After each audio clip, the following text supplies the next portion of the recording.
नमस्कार दोस्तों, स्वागत है आप सभी का आपके अपने YouTube चैनल में। दोस्तों, हम लोग का पत्र लेखन का टॉपिक चल रहा था।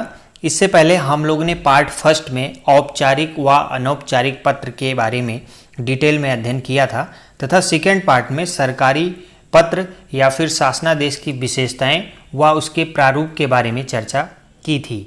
आज इसी क्रम में पार्ट थर्ड में हम लोग अर्ध सरकारी पत्र यानी कि डेमी ऑफिशियल लेटर, जिसे हम लोग डीओ के नाम से जानते हैं, के बारे में डिटेल में अध्ययन करेंगे। आज की इस वीडियो में दोस्तों हम लोग देखेंगे कि अर्ध सरकारी पत्र किसे कहते हैं, किन किन के बीच ये लिखे जाते हैं, इनकी विशेषताएं क्या होती हैं, साथ ही इसका प्रारूप भी हम आपको दिखाएंगे और उस पर भी डिटेल में चर्चा की जाएगी। और इस वीडियो के अंत में हम लोग देखेंगे कि सरकारी पत्र व अर्ध सरकारी पत्र में अंतर क्या होता है, क्योंकि ये प्रश्न जो है अक्सर एग्जाम में पूछा जाता है कि ऑफिशियल लेटर और डेमी ऑफिशियल लेटर में क्या डिफरेंस होता है। उसको हम लोग डिटेल में इस वीडियो के अंत में देखेंगे। तो चलिए दोस्तों शुरू करते हैं। और शुरू करने से पहले आपसे कहना चाहेंगे कि यदि आपने चैनल को सब्सक्राइब नहीं किया है तो कर लीजिए और ऑल नोटिफिकेशन बेल को भी दबा दीजिएगा। तो चलिए दोस्तों शुरू करते हैं।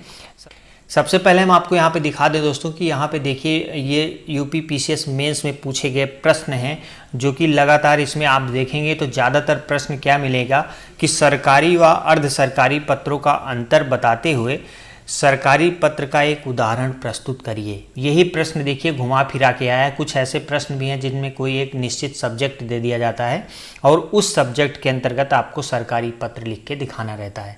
तो सरकारी पत्र और अर्ध सरकारी पत्र दोनों में अंतर आपको डिटेल में पता होगा, तो आप दोनों पत्रों को अलग अलग लिख ले जाएंगे। तो चलिए यहाँ पे सबसे पहले देख लेते हैं कि अर्ध सरकारी पत्र यानी कि डेमी ऑफिशियल लेटर, जिसे हम लोग डीओ के नाम से जानते हैं, इसे कैसे हम लोग जो है परिभाषित कर सकते हैं। तो यहाँ पे अगर देखते हैं कि अर्ध सरकारी पत्र किसी सरकारी अधिकारी द्वारा किसी अन्य सरकारी अधिकारी, कर्मचारी या फिर गैर सरकारी व्यक्ति, जिसको भी गैर सरकारी व्यक्ति को अगर लिखा जा रहा है तो सरकारी कार्य के संदर्भ में ही लिखा जाएगा। ठीक है, तो यह एक अधिकारी द्वारा किसी दूसरे अधिकारी या फिर किसी गैर सरकारी व्यक्ति को सरकारी काम के संदर्भ में किसी खास मामले की ओर ध्यान आकर्षित कराने, विचार विमर्श करने, सहमत लेने या फिर कोई स्पष्टीकरण या सूचना के आदान प्रदान हेतु व्यक्तिगत स्तर पर लिखे जाते हैं।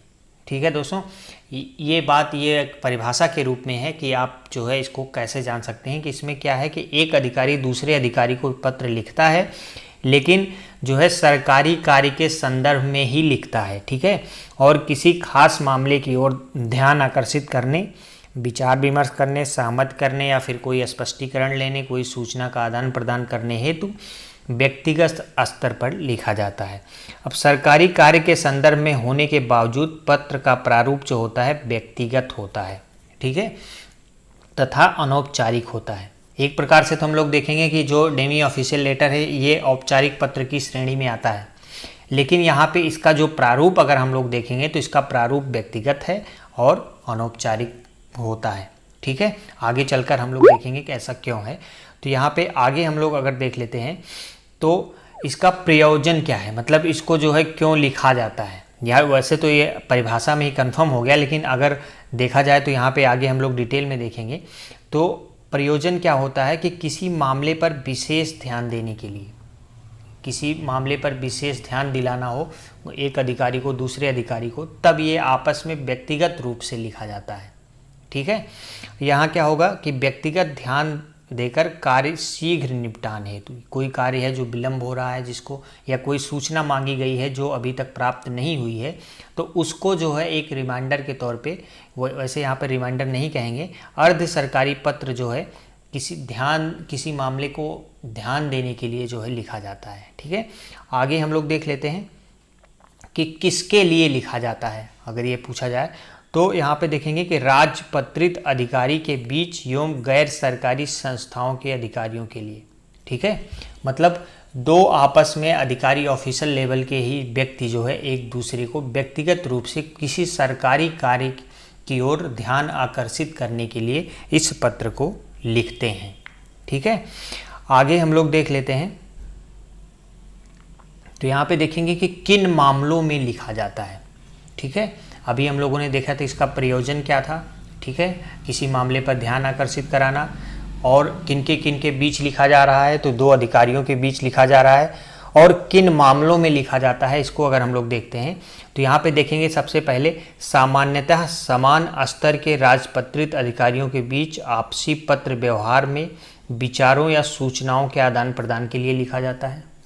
दूसरा देखेंगे कि किसी विषय पर अधिकारी की निजी सहमति के लिए लिखा जाता है, ठीक है, किसी अधिकारी से किसी निजी मामले पर या किसी विषय पर सहमत लेनी है तो उसके लिए पत्र लिख सकते हैं। अगला देखेंगे कि जब किसी अधिकारी का ध्यान व्यक्तिगत रूप से किसी मामले की ओर दिलाना हो, ठीक है, तब एक अधिकारी दूसरी अधिकारी को लिखता है।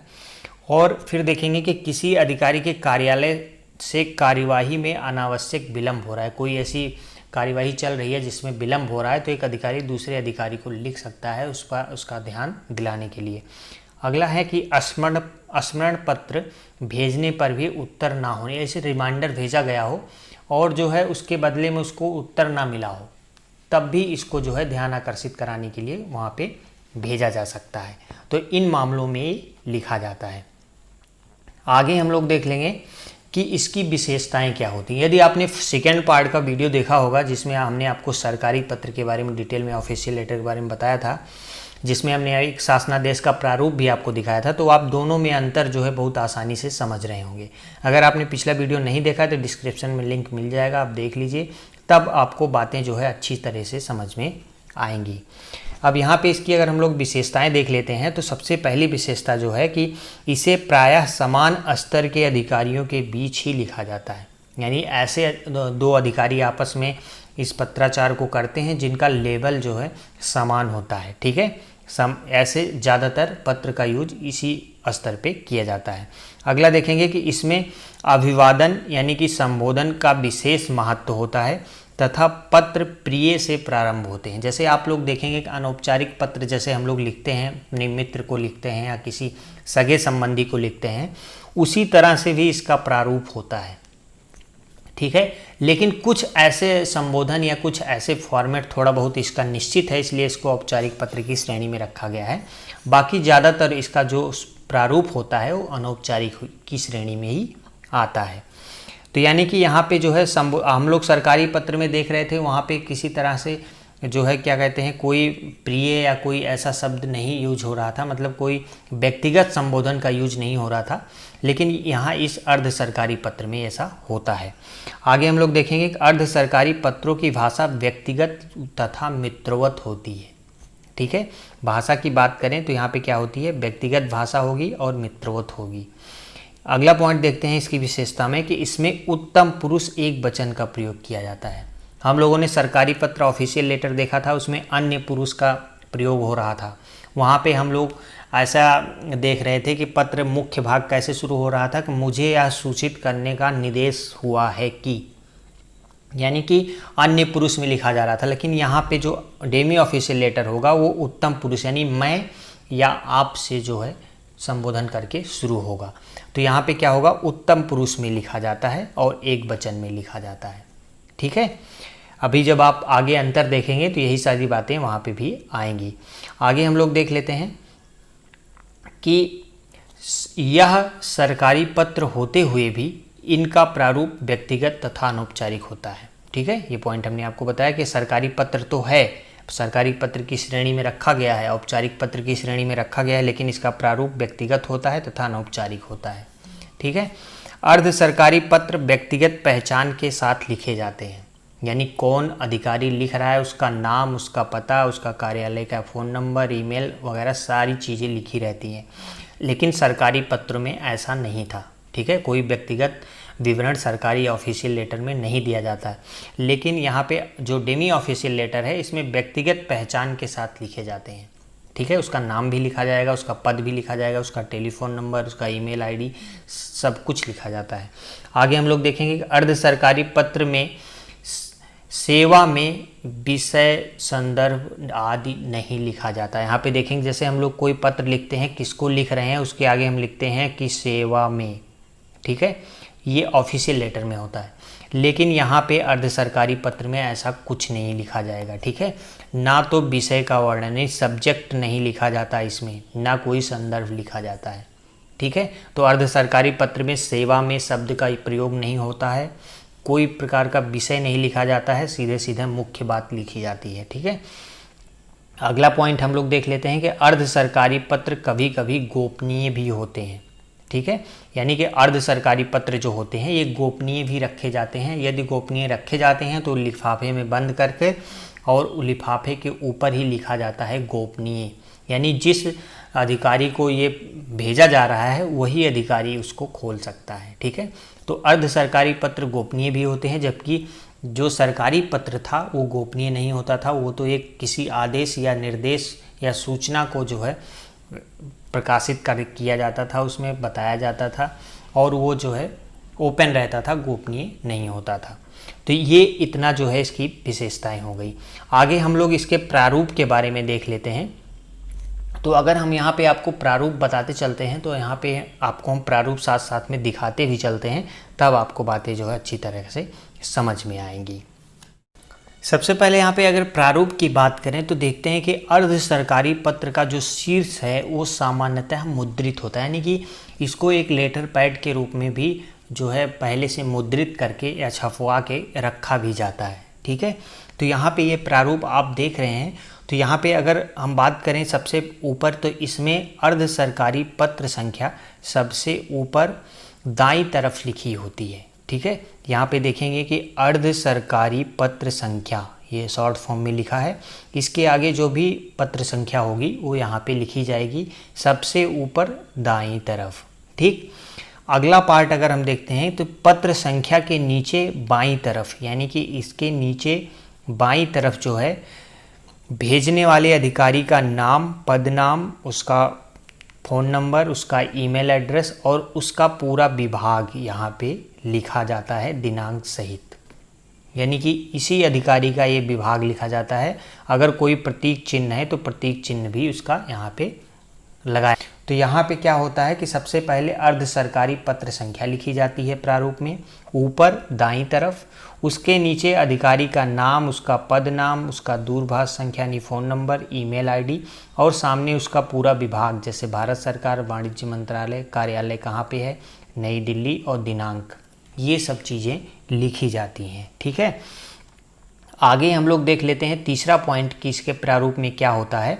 तो अर्ध सरकारी पत्र जो होते हैं इसमें किसी विषय या फिर संदर्भ की चर्चा नहीं होती, यानी नहीं लिखा जाता है, ठीक है। तो यहाँ पे देखेंगे कोई विषय या कोई संदर्भ की बात नहीं की जा रही है, डायरेक्ट संबोधन हो रहा है, ठीक है। अगला पार्ट देखेंगे कि संबोधन जो है प्रायः प्रिय श्री या फिर माननीय श्री या माननीय श्री जो भी है, आदरणीय श्री आदि लिखा जाता है, ठीक है। संबोधन सीधा, जैसे अधिकारी किसने पत्र लिखा है उसका पूरा विवरण, ठीक है। यानी हमने आपको अभी विशेषताओं में लिखाया था कि ये पत्र जो होते हैं व्यक्तिगत स्तर पर लिखे जाते हैं, यानी पूरा उनका व्यक्तिगत ब्यौरा जो है यहाँ पे दिया जाता है। उसके बाद संबोधन में प्रिय श्री या फिर माननीय श्री या फिर आदरणीय श्री करके लिखा जाता है, और अगर अपने से सीनियर किसी अधिकारी को लिखा रहा है तो लास्ट में जी का भी प्रयोग आप कर सकते हैं, ठीक है। जैसे प्रिय श्री रमेश जी या जो भी अधिकारी का नाम होगा यहाँ पे लिखा जाएगा, ठीक है। उसके बाद अगला पॉइंट आता है पत्र के मुख्य भाग की। जो मुख्य भाग है वो यहाँ पे लिखा जाएगा, ठीक। प्रथम यानी कि उत्तम पुरुष में यहाँ पे पत्र का मुख्य भाग लिखा जाएगा। अब छठे पॉइंट में यह होता है कि मुख्य बातों का वर्णन करते हुए अंत में शुभकामनाओं सहित या सद्भावनाओं सहित आदि शुभ सूचक वाक्यांशों को लिखा जाता है, ठीक है। तो मुख्य बात लिखेंगे संबोधन के बाद, उसके बाद लास्ट में शुभकामनाओं सहित या सद्भावनाओं सहित लिखकर जो है पत्र को समाप्त करेंगे। आगे हम लोग अगला पॉइंट देखते हैं कि अंत में आपका भवनिष्ठ या भवनिष्ठा या फिर शुभाकांक्षी लिखते हुए हस्ताक्षर किया जाता है। आप जो भी लिखेंगे, जो भी पत्र लिख रहा है उसका हस्ताक्षर होगा और यहाँ पे भवनिष्ठ जो है लिखा जाता है। और सबसे अंत में देखेंगे तो प्राप्तकर्ता, जो भी प्राप्तकर्ता या जिस अधिकारी को आप ये पत्र लिख रहे हैं, जिसको ये पत्र मिलना है, उसका नाम, उसका पद नाम, उसका पता सबसे नीचे बाईं तरफ लिखा जाता है। ठीक है, प्रारूप थोड़ा सा चेंज हो गया इसका। जैसे हम लोगों ने सरकारी पत्र का देखा था उसका अलग था, उसमें प्राप्तकर्ता और प्रेषक लिखने वाला और जो है प्रेषित दोनों का जो है ऊपर ही बाईं तरफ लिखा जाता था, लेकिन इसमें जिसको पत्र प्राप्त होगा उसका सबसे नीचे नाम, पदनाम और पता लिखा जाता है। ठीक है, तो इतनी बातें होती हैं जो इसका प्रारूप में होती हैं। अब आपको चलिए हम इसका जो है एक फॉर्मेट भी दिखा देते हैं। यदि डेमी ऑफिशियल लेटर का हम लोग फॉर्मेट देखें तो यहाँ पे देखेंगे कि एक पत्र है जहाँ पे आपको अर्ध सरकारी पत्र संख्या यहाँ पे लिखा जाएगा सबसे ऊपर दाईं तरफ। उसके बाद ये पत्र किसने लिखा है, उस अधिकारी का नाम, मान लीजिए यहाँ पे आनंद कुमार संयुक्त सचिव, यहाँ पे आगे टेलीफोन नंबर और ईमेल आईडी लिखी जाएगी और उसका पूरा जो है पद का परिचय दिया जाएगा और साथ ही यहाँ पे दिनांक लिखा जाएगा। ठीक, उसके बाद संबोधन प्रिय श्री से करके वासुदेवन, यानी जिस दूसरे अधिकारी को लिखा जा रहा है वासुदेवन, और उसके बाद जो है उसका नाम लिखते हुए आगे मुख्य बातें जो है यहाँ पे लिखी जाएंगी, जो पत्र का मुख्य भाग है। ठीक है, उसके बाद यहाँ पे सबसे नीचे शुभकामनाओं सहित लिखते हुए भावनिष्ठ लिखते हुए आपका भावनिष्ठ, आप जो भी लिखने वाला है वो अपना हस्ताक्षर और यहाँ पे नाम उसका लिखा रहेगा और सबसे नीचे बाईं तरफ जिस अधिकारी को ये पत्र लिखा जा रहा है उसका नाम, उसका पूरा पद और परिचय पता लिखा जाएगा। ठीक है, ये डेमी ऑफिशियल लेटर का एक प्रारूप है, जो कि अगर आपने ऑफिशियल लेटर का प्रारूप देखा होगा तो उससे आपको पता होगा कि ये कितना अलग है। ठीक है, अब आइए आगे चलते हैं, हम लोग देख लेते हैं कि ऑफिशियल लेटर और डेमी ऑफिशियल लेटर में क्या अंतर होता है। हम लोगों ने डेमी ऑफिशियल लेटर का प्रारूप देख लिया, अब देख लेते हैं कि सरकारी पत्र और अर्ध सरकारी पत्र में अंतर क्या होता है, जो कि मोस्ट इम्पॉर्टेंट है, ये प्रश्न जरूर पूछे जाते हैं। तो यहाँ पे हम लोग देखते हैं कि अंतर में अगर बात करें तो सबसे पहला जो अंतर होता है कि सरकारी पत्र का आदान प्रदान कार्यालय स्तर या फिर प्रदेश सरकार स्तर पर किया जाता है, जबकि अर्ध सरकारी पत्र यानी डेमी ऑफिशियल लेटर जो होते हैं का आदान प्रदान दो अधिकारियों के बीच किया जाता है। पहला अंतर तो यही है कि जो सरकारी पत्र होते हैं उनका जो आदान प्रदान होता है वो एक कार्यालय से दूसरे कार्यालय या फिर कहिए एक सरकार से दूसरे सरकार, एक प्रदेश से दूसरे प्रदेश या फिर एक देश से दूसरे देश के बीच होता है। लेकिन जो अर्ध सरकारी पत्र का आदान प्रदान होता है केवल दो अधिकारियों के बीच होता है। ठीक है, पहला अंतर हो गया। दूसरा देखते हैं कि सरकारी पत्रों का प्रयोग सरकारी आदेशों व निर्देशों को प्रसारित करने के लिए किया जाता है। जो भी सरकारी ऑर्डर होते हैं, जो भी निर्देश होते हैं, उनका जो है प्रिंट किया जाए, उसको लिखा जाता है सरकारी पत्र के अंतर्गत। ठीक है, उसको प्रसारित करने के लिए। जबकि अर्ध सरकारी पत्र का प्रयोग दो अधिकारियों के बीच सलाह, विचार विमर्श अथवा जानकारी प्रदान करने के लिए या फिर किसी विषय की ओर ध्यान आकर्षित करने के लिए लिखा जाता है। ठीक, अगला पॉइंट देखते हैं कि सरकारी पत्र सदैव अन्य पुरुष शैली में लिखे जाते हैं। जैसे हमने आपको बताया कि वो पत्र शुरू होता है कि मुझे यह कहने का निर्देश प्राप्त हुआ है, लेकिन यहाँ पे क्या लिखेंगे, जबकि अर्ध सरकारी पत्र उत्तम पुरुष शैली में लिखे जाते हैं। ठीक है, तो यहाँ पे सीधे बात कह दी जाती है। अगला पॉइंट देखते हैं कि सरकारी पत्रों की भाषा आदेशात्मक अथवा निर्देशात्मक होती है। वहाँ पे कोई आदेश या निर्देश दिया जाता है, ऐसी भाषा में लिखा जाता है। जबकि अर्ध सरकारी पत्र की भाषा सदैव व्यक्तिगत व मैत्रीपूर्ण होती है। ठीक है, यहाँ आपस में व्यक्तिगत स्तर पर ये पत्र डेमी ऑफिशियल लेटर लिखे जाते हैं, जबकि ऑफिशियल लेटर जो होते हैं वो किसी ऑर्डर या फिर किसी निर्देश को प्रसारित करने के लिए लिखे जाते हैं। आगे का हम लोग देख लेते हैं अंतर में। तो यहाँ पे देखेंगे अगला होता है कि सरकारी पत्रों में संलग्नक अथवा पृष्ठांकन का प्रयोग किया जाता है। मोस्ट इम्पॉर्टेंट है, हमने देखा था, हम लोगों ने जब सरकारी पत्र देखा था, ऑफिशियल लेटर शासनादेश का प्रारूप दिखाया था आपको, तो वहाँ पे संलग्नक भी था और पृष्ठांकन भी किया जाता है, किसको किसको ये प्रतिलिपि भेजी जा रही है। जबकि अर्ध सरकारी पत्र में ऐसा कुछ नहीं होता, पृष्ठांकन का प्रयोग यहाँ पे संलग्नक का भी प्रयोग नहीं होता और पृष्ठांकन का भी प्रयोग नहीं होता। अगला पॉइंट देखेंगे कि सरकारी पत्र में विषय व संदर्भ लिखना आवश्यक होता है। किस सब्जेक्ट पे ये पत्र लिखा जाता है उसका विषय जरूर लिखा जाता है सरकारी पत्र में, लेकिन अर्ध सरकारी पत्र में विषय नहीं लिखा जाता। ठीक है, अर्ध सरकारी पत्र सीधे संबोधन के बाद मुख्य बात लिखी जाती है। अगला पॉइंट देखते हैं कि सरकारी पत्र का उद्गम किसी पद से होता है, यानी पत्र जो होता है ये किसी पद यानी जैसे संयुक्त सचिव हो गया, सचिव के पद से जारी किया जाता है, किसी व्यक्तिगत स्तर पे जारी नहीं किया जाता है, यानी किसी अधिकारी का नाम वहाँ पे नहीं लिखा जाता है। लेकिन अर्ध सरकारी पत्र का उद्गम व्यक्तिगत या फिर अधिकारी के नाम से होता है। ठीक है, दोनों में बड़ा अंतर है कि जो ऑफिशियल लेटर होते हैं उनका किसी पद जैसे संयुक्त सचिव हो गया, भारत सरकार हो गया, उत्तर प्रदेश शासन हो गया, किसी पद से जो है जारी किया जाता है। लेकिन जो अर्ध सरकारी पत्र होते हैं उनमें किसी अधिकारी का नाम जो है व्यक्तिगत स्तर पे ये जारी होता है। अगला देखते हैं कि सरकारी पत्र गोपनीय नहीं होते हैं। ठीक है, इसमें कोई आदेश कोई निर्देश होता है जो सभी के लिए होता है, गोपनीय नहीं रखा जाता है। जबकि अर्ध सरकारी पत्र गोपनीय भी हो सकते हैं। ऐसे कुछ मामले होते हैं जिनमें गोपनीय पत्र भी होता है, तो इसमें लिफाफे पर ही ऊपर गोपनीय लिख दिया जाता है। ठीक है, तो ये मेनली अंतर होते हैं सरकारी यानी ऑफिशियल लेटर और डेमी ऑफिशियल लेटर में, जो कि हमारे एग्ज़ाम में ज़्यादातर पूछा जाता है। तो दोस्तों उम्मीद करते हैं कि आपको ये टॉपिक अच्छे से समझ में आया होगा। अगर ये वीडियो अच्छी लगी हो तो वीडियो को लाइक और शेयर करिए और चैनल को ज़रूर सब्सक्राइब करिएगा। वीडियो को अंत तक देखने के लिए आपका धन्यवाद।